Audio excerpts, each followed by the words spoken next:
Greetings, everyone. Pete Pardo here from Sea of Tranquility. Welcome to pick number 10 of albums that are 40 years old in 2024 as we look back on the great year that was 1984. 40 years ago, 40th anniversaries, 40th birthdays. These albums are celebrating. We've got 29 days in the month of February. Each day we're picking another album across all genres.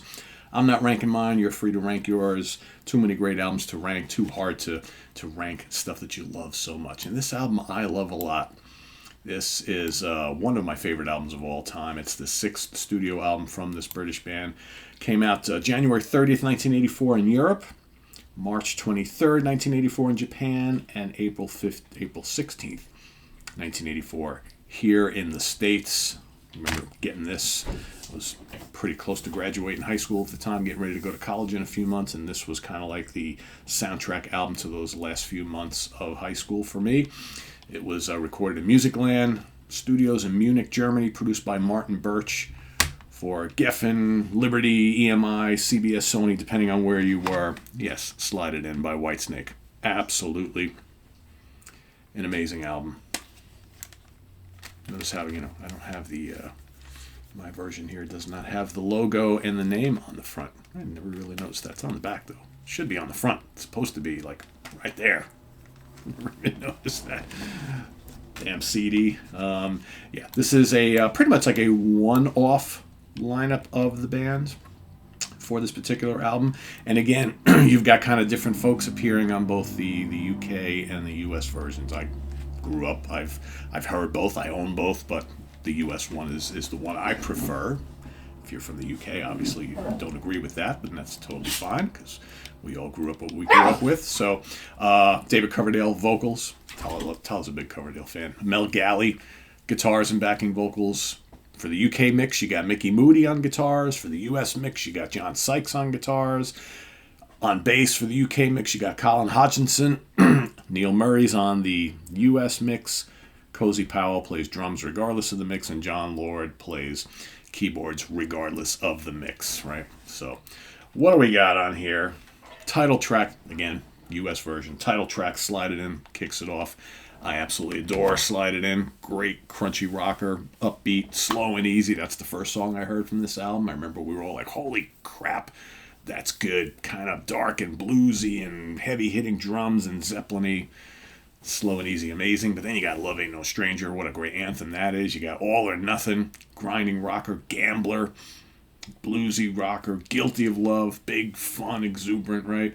Hungry for Love. A lot of love going on this album. Give Me More Time.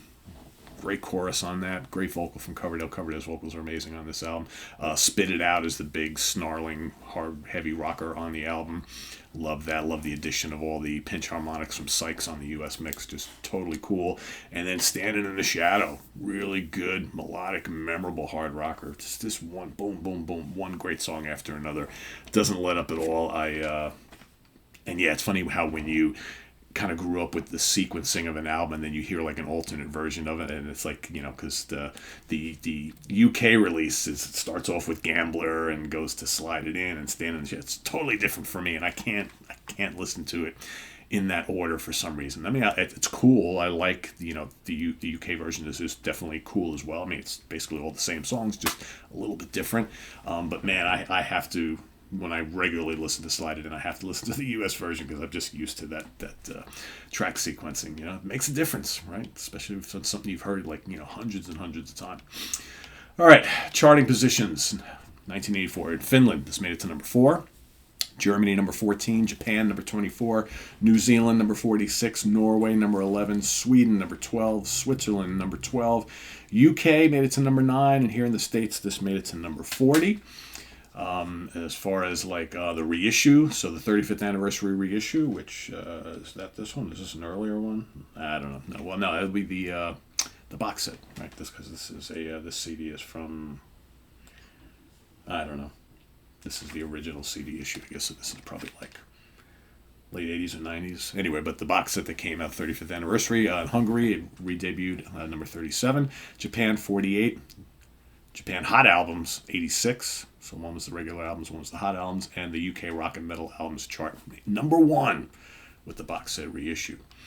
And as far as certifications in Canada, this was platinum, 100,000 units sold. Japan, gold, 100,000 units sold. Sweden, gold, 50,000 units sold. And the United States, double platinum, 2 million copies sold worldwide. This is sold in excess of 6 million copies. Pretty cool. Big seller. Of course, even bested by the album that will come just a couple of short years after, right? That would do even bigger business, right? Whitesnake, big band at the time. Singles, Guilty of Love was released in August 1983. Give Me More Time, January 1984. Stand in the Shadow, April 1984. And Love Ain't No Stranger, released August of 1984. So there you have it, everybody. Slide it in. From Whitesnake is my pick today for pick number 10. Let us know what you think of this album down in the comments below, as well as your pick for today, pick number 10. And we'll see you tomorrow for number 11. Visit us on the web at www.seatranquility.org. We're on Facebook, we're on YouTube, all together, all the damn time. Please subscribe if you haven't already, and click on that notification bell so you get alert of all of our content as it posts. And please do hit the like button before you leave. Also down below, we got the links to our Ko-Fi page for channel donations, our merch page, and our Cameo page. So thank you in advance for all your support there. And we'll see you soon here with more stuff. We got the UK Connection coming up later today. Also going to have something we do from time to time here on the channel. I think we're going to make it a little bit more of a regular thing. With something I never really called it anything before, but thanks to Count Ralphus, Ralph, he's like, why don't we do like periodically do like a book club type of thing where we just get a couple people together and review a book that everybody's read, or everybody comes with a couple books that they've read, and mainly we're talking about rock biographies and autobiographies. So yeah, so we're going to be reviewing Ralph Grant and myself are going to be reviewing the new Geddy Lee book, My Effin' Life, today. So it's coming up later today as well. So, and then you got ranking the albums tomorrow, and then we have, of course, In the Prog Seat next week on Tuesday. So lots happening here on the channel. I'm Pete Pardo. Thanks for watching. See you soon. Bye-bye.